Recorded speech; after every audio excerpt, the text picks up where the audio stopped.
Hi all, welcome to civil engineering. നമുക്കിന്ന് engineering mechanics എന്താണെന്ന് നോക്കാം. പ്ലസ് ടു കഴിഞ്ഞ് ബിടെക്കിലേക്ക് എൻട്രി ചെയ്യുമ്പോൾ പൊതുവെ വിദ്യാർത്ഥികൾക്ക് ഒരു ബുദ്ധിമുട്ട് വരുന്ന സബ്ജക്റ്റാണ് എഞ്ചിനീയറിംഗ് മെക്കാനിക്സ്. അത് റെഗുലറായി പഠിക്കാത്ത ഒരു സബ്ജക്റ്റ് ആയതുകൊണ്ടാകാം. എഞ്ചിനീയറിംഗ് മെക്കാനിക്സ് പ്യൂർലി എഞ്ചിനീയറിംഗിന്റെ ബേസിക് സബ്ജക്റ്റാണ്.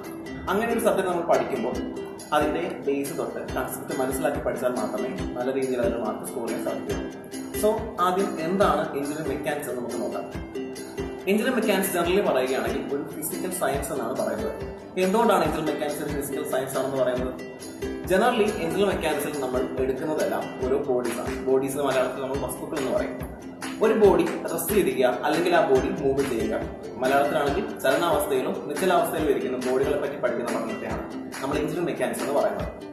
എഞ്ചിനീയറിംഗ് മെക്കാനിക്സ് ജനറലി രണ്ടായിട്ട് തിരിച്ചിട്ടുണ്ട്: സ്റ്റാറ്റിക്സ് ആൻഡ് ഡൈനാമിക്സ്. സ്റ്റാറ്റിക്സ് എന്ന മേഖലയിൽ ജനറലി നമ്മൾ എടുക്കുന്നത് ഒരു ബോഡി റെസ്റ്റ് ചെയ്തിരിക്കുകയാണ്, ആ ബോഡിയിലേക്ക് ആക്ട് ചെയ്യുന്ന ഫോഴ്സ്, അതിന്റെ ഡിസ്ക്രിപ്ഷൻ, അതിലുണ്ടാവുന്ന ക്യാപ്സ്, അങ്ങനെയുള്ള കാര്യങ്ങളെല്ലാം സ്റ്റാറ്റിക്സ് എന്ന മേഖലയിലേക്ക് വരുന്നത്.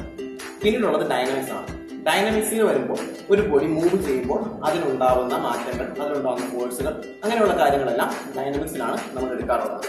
ഡൈനാമിക്സിനെ വീണ്ടും രണ്ടായിട്ട് തരംതിരിച്ചിരിക്കുന്നു: കൈനമാറ്റിക്സ് ആൻഡ് കൈനറ്റിക്സ്. കൈനമാറ്റിക്സിലേക്ക് വരുമ്പോൾ കൈനമാറ്റിക്സിൽ ഒരു ബോഡിയിലേക്ക് ആക്ട് ചെയ്യുന്ന ഫോഴ്സിനെ നമ്മൾ കൺസിഡർ ചെയ്യാറില്ല. അതിന് റെഫറൻസ് ഇല്ലാതെയാണ് അതിന്റെ പഠനം നടത്തുന്നത്. നേരെ മറിച്ച് കൈനറ്റിക്സിലേക്ക് എത്തുമ്പോഴേക്കും ആക്ട് ചെയ്യുന്ന ഫോഴ്സിന്റെ റെഫറൻസിലാണ് അതിന്റെ എല്ലാ ഡിസ്കഷനും നമ്മൾ എടുക്കാറുള്ളത്. അപ്പോൾ സ്റ്റാറ്റിക്സിനെ പറ്റിയും ഡൈനാമിക്സിനെ പറ്റിയും വിശദമായി കുറെ കാര്യങ്ങൾ നമുക്ക് സംസാരിക്കാനുണ്ട്. അതിനുമുമ്പ് ഞാൻ തുടക്കത്തിൽ പറഞ്ഞ ഫിസിക്കൽ സയൻസ്.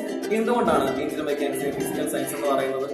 ഒരു ബോഡിയുടെ ഫിസിക്കൽ ക്യാരക്ടറിസ്റ്റിക്സിനെ പറ്റി പഠിക്കുന്നതുകൊണ്ടാണ് അതിനെ ഫിസിക്കൽ സയൻസ് എന്ന് പറയുന്നത്. ആ ഫിസിക്കൽ സയൻസിനെ പറ്റി നമുക്ക് ഡീറ്റെയിൽ ആയിട്ട് ഒരുപാട് കാര്യങ്ങൾ പറയാനുണ്ട്. ഒരുപാട് കാര്യങ്ങൾ അടുത്ത വീഡിയോയിലേക്ക് ഞാൻ താങ്ക് യു.